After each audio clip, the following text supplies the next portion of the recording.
안녕하세요. Riding on the Korean wave. Welcome to a brand new week and new month on the Culture Wave. I'm Kwon So-ah in Seoul. Explore with us Korea's culture from all aspects, with a special focus today on K-entertainment, K-space, K-people. And joining me today is my co-host Walter Lee. Happy Monday, Walter. Happy Monday, Soa, and hello. What a great start to December. I'm Walter Lee, to co-host alongside Soa and give you the daily dose of KNT News. And we're also starting off the new month with our culture correspondent Park Konu. Welcome, Konu. Welcome, Konu. Hi guys, and happy new start of the month, I guess. I am Park Konu, culture correspondent at Arirang News, and I've got some interesting news just for you as well today, so please stay tuned. Konu, and it was a great month of November for you as well, because you just came back from the Nuri rocket launch site in the southwestern part of the country, and you probably have lots to tell us about it. Yes, from this to that, and so much to tell you guys. Especially I was down in Gongwon County in Jeollando, the province, covering the launch for the past, but during last week for 3 days. And then it was truly incredible to witness the rocket launch myself. It was like phenomenal and overwhelming moments. With South Korea's domestically developed Nuri rocket successfully lifting off last Thursday, the satellites on board are now carrying out their missions in orbit. But before we get into the details, let's first take a look at how hard those satellites are working. Even after Nuri lifted off into space on Thursday, stable communication continues to be made with ground stations. Following its initial contact with the King Sejong station in Antarctica that day, the main satellite has since engaged in continuous two-way communication with Earth. The satellite is set to orbit the planet 15 times a day, observing auroras and airglow to study space weather. It's also equipped with a biocabinet to test 3D bioprinting in space to eventually print human organs. 12 sub-satellites deployed are also in steady contact with ground stations as they are on missions including testing on anti-cancer proteins and space debris disposal technologies. While the fourth Nuri launch is assessed as a success, especially marking the first private-led manufacture mission by Hana Aerospace, more Nuri projects are coming. After the fourth launch's success, we are carrying out a series of follow-up and data analysis procedures. We also began full-scale preparations for the fifth launch starting Friday, work that had been briefly paused during this latest mission. The fifth launch is scheduled for 2026, followed by the sixth in 2027. But Korea's ambitions go further. For the seventh Nuri launch, we are preparing next year's budget, though not yet been finalized. Starting from the eighth launch, we plan to carry out at least one Nuri launch every year. Still, challenges including securing consistent governmental funding and preparing for more advanced missions, such as landing on the moon, remain. President Lee has pledged support for the space industry, aiming to elevate South Korea into the world's top 5 space powers. With that and more ambitious plans ahead, expectations continue to grow for South Korea's progress toward becoming a true space powerhouse. Well, Konu, it must have been an unforgettable moment to watch this launch on site, up close, because it was even overwhelming for me, and I was just, glued to the TV screen.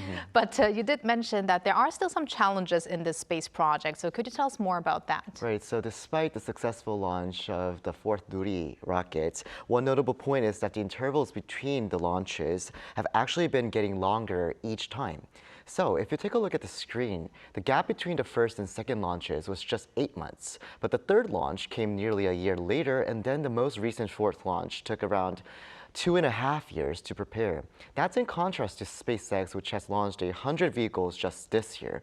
Frequent launches are essential to prevent the loss of components, technology, and even know-how. And one expert I spoke to highlighted the need for Korea to increase the frequency of its launches. To keep Nuri's technology and Korea's space industry ecosystem thriving, at least one launch per year is essential. Shorter gaps between launches are possible if more satellites are ready. With high demand from the military, collaboration is key to making the most of Nuri. At the same time, private sector satellites can help create steady demand. He also stressed that governmental backing will be crucial for future launches, highlighting the importance of making this support, systematic. I've been keeping a close eye on this as well, and I hear that Korea's next step is to send rockets for a lunar landing. Right, to the moon now. To the moon. So the Korea Aerospace Administration aims to achieve this by the year 2032. Korea already sent an orbiter called Danuri 3 years ago, which will continue its mission until 2027. A lunar lander 3 times heavier than Danuri requires additional fuel to overcome the moon's gravity and for a soft landing. The lunar exploration program is being overseen by the Korea Aerospace Administration, while the lunar lander development is handled by the Korea Aerospace Research Institute. And finally, the rocket development is led by Hanwha Aerospace, each taking on their respective roles. And if this is successful, South Korea would become the 6th country in the world to achieve a lunar landing. So let us keep our fingers crossed. Let's do that. And something tells me it won't feel too long before we see all that actually happening. And maybe one day we will be able to land on the moon too. Doing a live broadcast. On the moon. Yes, good idea. Okay, Konu, thank you for that wonderful coverage and see you next time. Thank you, Konu. See you.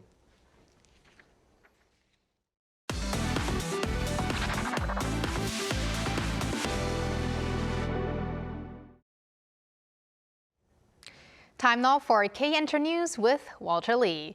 Walter, let's start off with Stray Kids. Yes, I think they are one of the biggest male K-pop groups at the moment. Stray Kids has claimed its 8th #1 on the Billboard 200 albums chart as of the recent release Do It debuted and crushed competitors to take the top spot. Now, Billboard said Sunday that Stray Kids have now become the first act to debut at #1 with its first 8 entries in the 69-year history of the chart. The first act, what an amazing achievement. Stray Kids actually knocked off Taylor Swift's The Life of a Showgirl.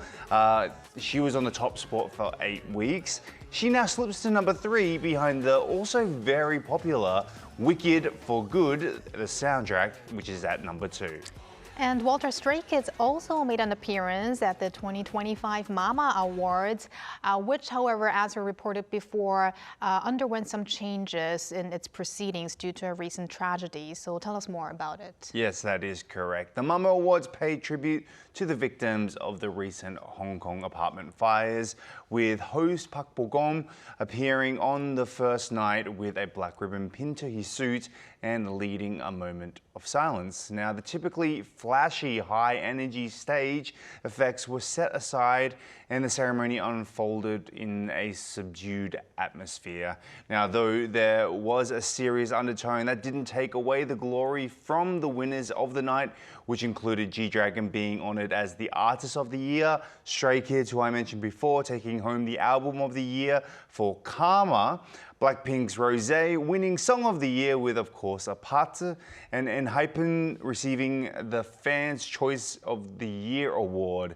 And also for those rookie groups, Cortez and Heartstar Hearts being recognized as the best new artists. An appropriate and sensitive move done last minute. And while it is a sad time for people in Hong Kong, I hear that Korean stars and also companies are also trying to help in some way. So tell us more about it. Yes, indeed they are. So on Sunday, G-Dragon's agency Galaxy Corp announced that he would be donating 1 million Hong Kong dollars, that's roughly 128,000 US dollars, to support the recovery of the fire victims, as well as to assist firefighters and also volunteers working on rescue and recovery efforts.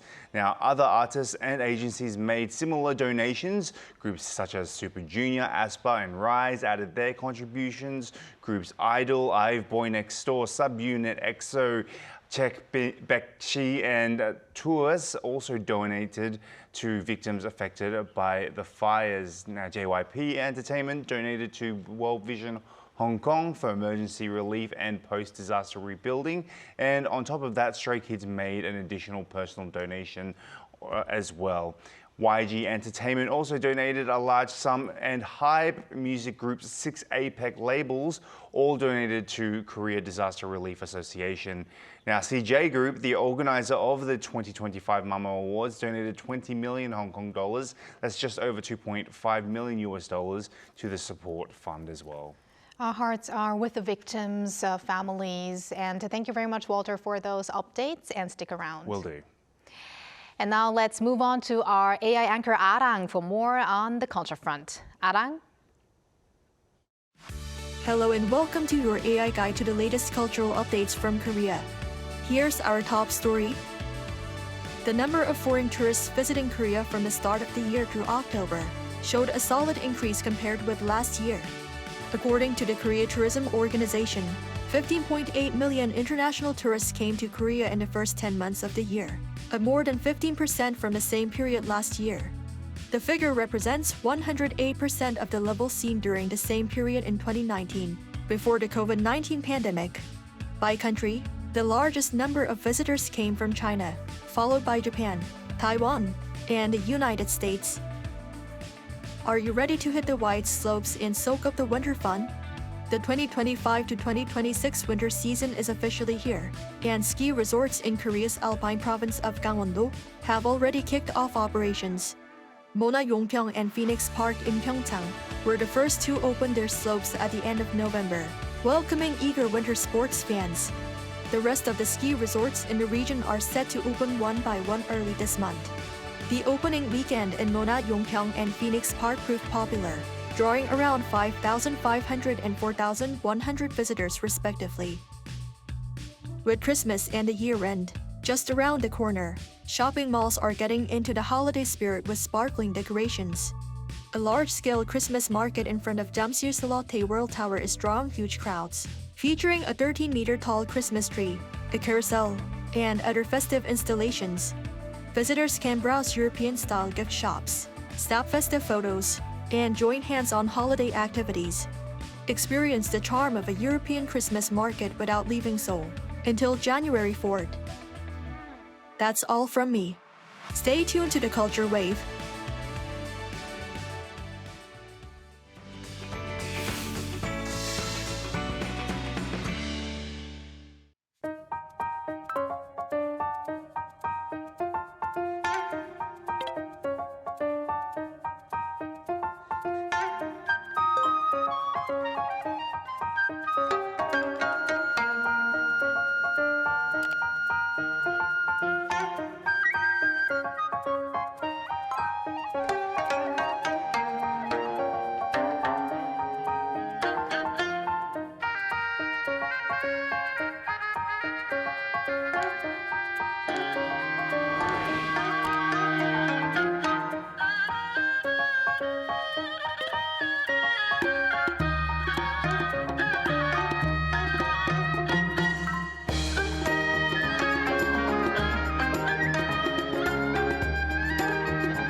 The K-pop Demon Hunters craze continues, as we just saw, and soon we're actually going to talk about the tourism sector, which is also being impacted by K-pop Demon Hunters, right? In Seoul, especially. It's absolutely amazing how this one movie has just caused so much ripple effects within the tourism industry. I mean, it's just a mind-blowing fact these days. I can't agree more on you with that. And on that note, thank you, Walter, for your impact on the Culture Wave. Oh, thank you very much. And we're going to see you back here soon. See you soon. Thank you for spending the past half an hour with us on the Culture Wave. Please join us again tomorrow on Tuesday at 2 p.m. Korea time, and maybe one day here in Korea.